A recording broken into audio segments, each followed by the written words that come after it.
जिले की उतरौला विधानसभा सीट से एआईएमआईएम के घोषित प्रत्याशी डॉक्टर अब्दुल मन्नान ने आज कलेक्ट्रेट पहुंचकर अपना नामांकन दाखिल कर दिया। आपको बता दें कि डॉक्टर अब्दुल मन्नान पेशे से नेत्र सर्जन हैं और उनका यह तीसरा चुनाव है। इससे पहले उन्होंने बलरामपुर सदर सीट चुनाव लड़ चुके हैं और एक बार उतरौला विधानसभा सीट से चुनाव लड़े थे, लेकिन उन्हें हार हाथ लगी थी। इस बार फिर वे उतरौला विधानसभा सीट से अपनी किस्मत आजमा रहे हैं। आपको बता दें कि डॉक्टर अब्दुल मन्नान ने साल 2007 में बलरामपुर सदर विधानसभा से चुनाव लड़ा था। इसके बाद उतरौला विधानसभा से उन्होंने जोर आजमाइश की, लेकिन यहां भी निराशा हाथ लगी और इस बार उन्होंने एआईएमआईएम का दामन थामते हुए उतरौला विधानसभा से पर्चा भरा है।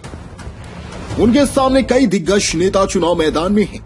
बसपा से पूर्व विधायक रहे और मौजूदा समय में कांग्रेस प्रत्याशी धीरेन्द्र प्रताप सिंह धीरू चुनाव मैदान में हैं। वहीं बीजेपी से मौजूदा विधायक राम प्रताप वर्मा चुनाव मैदान में हैं। डॉक्टर अब्दुल मन्नान ने मीडिया से बात करते हुए बताया कि वो अलीगढ़ मेडिकल कॉलेज के अध्यक्ष भी रह चुके हैं। उन्होंने छात्र जीवन से ही राजनीति की शुरुआत की थी। उन्होंने कहा कि उनकी लड़ाई भाजपा से है। जो पार्टियां मुसलमानों को गुमराह करती हैं, हम उन्हें सही राह पर लाने के लिए चुनाव मैदान में आए हैं। उन्होंने कहा कि अगर मुझे सिर्फ कमाना खाना होता तो मैं पेशे से डॉक्टर हूं और यह मैं कहीं भी कर सकता था, लेकिन अपने समाज को गुमराह होता देखकर मैंने राजनीति में कदम रखा है और इस बार जनता मेरे साथ है। आने वाले चुनाव परिणाम हमारे पक्ष में होंगे। साहब, आज आपने नामांकन दाखिल किया है, कितने सेटों में आपने नामांकन दाखिल किया? एक ही सेट पर। क्या योजना है उतरौला विधानसभा की? उतरौला विधानसभा के लिए अगर जनता ने हमें जिताया है और जो इंशाल्लाह जिताएगी, तो पहली बात तो सड़कों की व्यवस्था बहुत खराब है।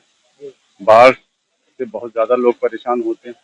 उसके लिए फसल बीमा योजना का हम इंतजाम करेंगे कि ज्यादा मुआवजा मिले लोगों को। 1000-2000 रुपए में लोग कर्जा देते हैं। तीसरी बार रेलवे लाइन का मामला बहुत पेंडिंग में पड़ा हुआ है, जो बहुत पहले से वादा तो कर चुकी है सरकार, लेकिन कर नहीं रही। तो उसकी कोशिश करेंगे कि पार्लियामेंट में हमारे जो है असुद्दीन ओवैसी साहब उसको रेलवे लाइन को यहाँ से निकलवाने की कोशिश करें।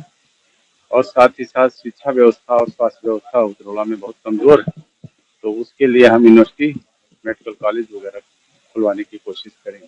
हवा में आप किसको मानते हैं कि क्या लड़ाई?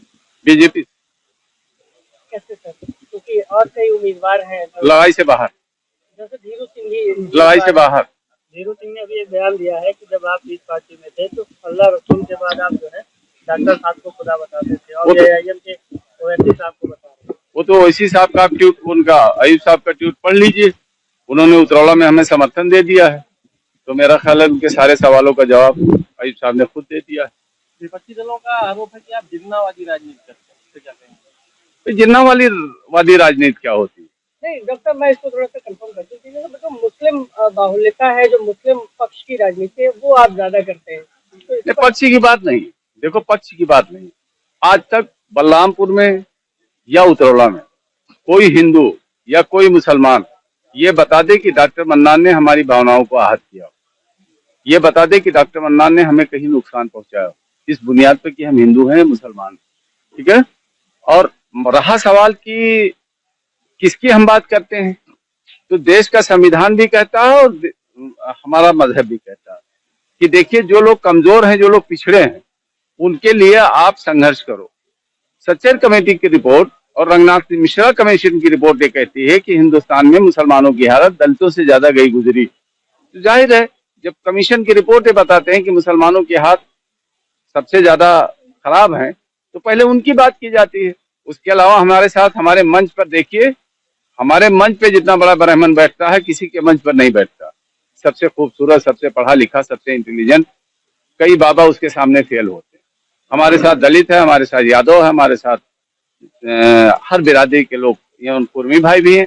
हर बिरादरी, हर जात, हर धर्म का लोग हमारे साथ जुड़े हुए हैं। आप बता दो, आप सबसे हमारे संबंध हैं कि नहीं?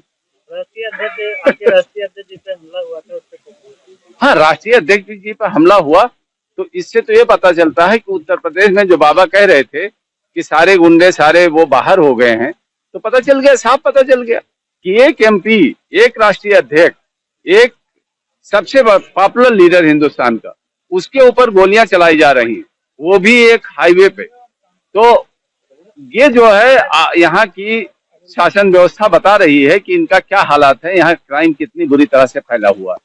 अब उनकी जो प्रवक्ता हैं, एक वो कह रही थी वो बेचारे वो बड़े वो आहत हो गए थे अपनी भावनाओं से। जिस सरकार में 307 के मुलजिम को ये कहा बेचारा कहा जा रहा होगा, उससे क्या उम्मीद की जा सकती है? डॉक्टर एक आखिरी सवाल ये कि आप भारतीय जनता पार्टी को तो घेरते ही हैं, साथ में जब आप मंच पर होते हैं तो अभी